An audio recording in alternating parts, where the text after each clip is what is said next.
Bonjour à tous, nouvelle petite vidéo d'autonomie. Aujourd'hui je reviens sur l'éolienne après avoir modifié son alternateur que j'ai pu tester dernièrement pendant la tempête Bella. Alors pour rappel, il s'agit d'une éolienne pas chère trouvée sur internet, où j'ai réalisé plusieurs vidéos en 2019 et où j'ai fini par changer l'alternateur d'origine parce que ses caractéristiques étaient vraiment pourries. J'ai donc décidé de partir sur un moteur d'overboard que j'avais désassemblé pour pouvoir fixer dessus le disque porte-pale et puis ensuite remonter le tout. Je m'étais arrêté ici pendant un long moment parce qu'ensuite il me fallait faire un support pour pouvoir fixer ce moteur alternateur sur un mât. J'ai donc commandé du matos pour faire un peu d'usinage, sauf qu'avant de gaspiller ces pièces qui n'étaient pas données, je voulais d'abord faire un essai à blanc et monter cette manip le plus rapidement possible pendant la tempête. J'ai donc acheté des supports moteurs d'origine, et donc cela m'a permis de fixer temporairement ce nouvel alternateur sur un poteau de 7 cm par 7 cm que l'on trouve dans les magasins de bricolage. Et le gros avantage du bois, c'est qu'on peut le bricoler et le travailler facilement. Du coup, j'ai vissé à l'arrache l'alternateur dedans, avec quelques vis sur les côtés pour renforcer, puisqu'on est à la pointe du bois et que du coup c'est un peu plus fragile. Les tout premiers essais consistaient à faire tourner l'alternateur à la main,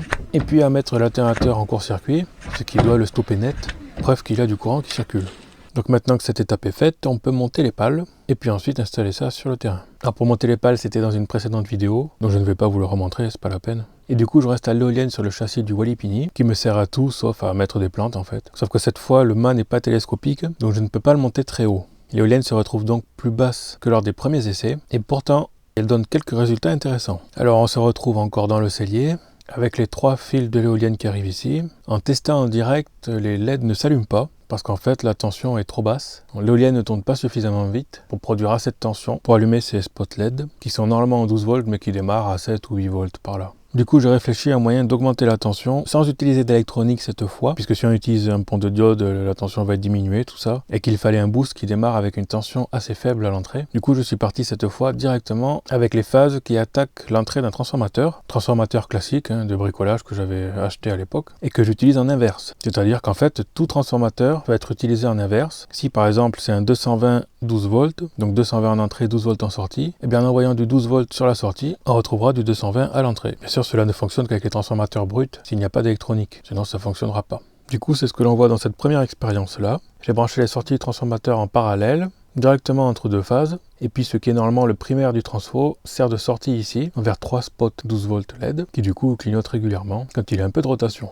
Ensuite, j'ai décidé de changer un peu la configuration en rajoutant encore 8 autres LED, et tout ça branché en parallèle avec les autres, donc sur le même transformateur, et on peut voir que ça s'allume quand même pas mal. Alors il n'y a bien sûr pas de quoi charger une batterie, en tout cas pas nos batteries 24 volts ni les 48 volts, mais quand même pour ces premiers essais, ça brillait bien.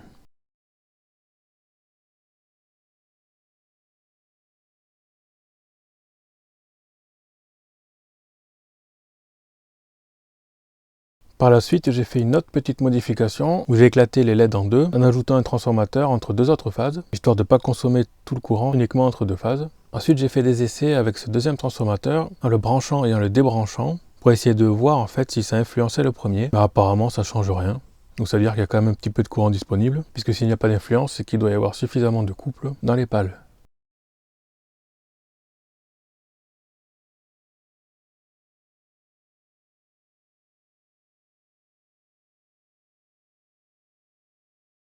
Ensuite, je me suis dit qu'il n'y avait pas suffisamment de tension et du coup, j'ai ajouté un bobinage tertiaire, on peut dire, avec un fil installé à l'arrache. Le but étant d'avoir un très faible nombre de tours pour avoir une plus grande amplification en tension, puisque le coefficient entre du coup le primaire et le tertiaire serait plus élevé. Mais ça semble pas apporter grand chose, à part qu'on dirait que ça freine plus rapidement l'éolienne, puisqu'on dirait que ça s'éteint plus vite.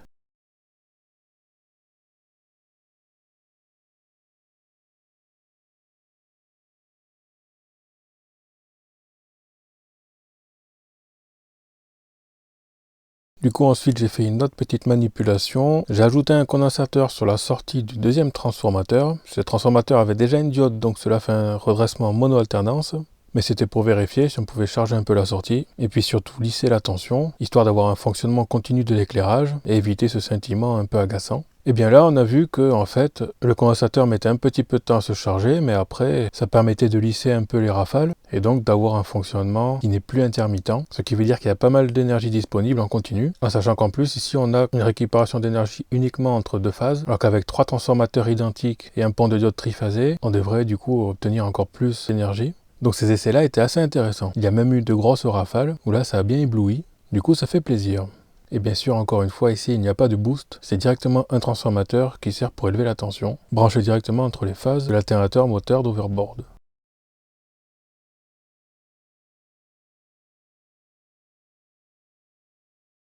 Ensuite, j'ai réalisé plusieurs essais pour essayer de mesurer et donc de quantifier la quantité d'énergie qui était disponible, mais ça n'a pas hyper bien fonctionné. En l'occurrence, le wattmètre est un système auto-alimenté, c'est-à-dire qu'il puise son alimentation interne sur le courant qui rentre pour la mesure, et donc s'il n'y a pas de courant parce que l'éolienne ne tourne pas, il s'éteint. Et au démarrage, ça arrive qu'il bug. Si la montée en tension n'est pas assez franche, du coup, on ne peut pas mesurer à ce moment-là. Donc pour mesurer ça, j'ai simplement installé un pont de diode triphasé en sortie du transformateur, où je récupère en fait que deux phases, avec un condensateur de lissage, pour essayer d'avoir un fonctionnement continu, qui est quand même bien plus pratique pour effectuer des mesures, et puis qui permet surtout de lisser la tension en sortie de l'alternateur. Donc à ce stade, on n'est toujours pas prêt de charger nos batteries avec. Par contre, j'ai bien l'impression qu'il y a un petit mieux, et donc c'est encourageant pour la suite.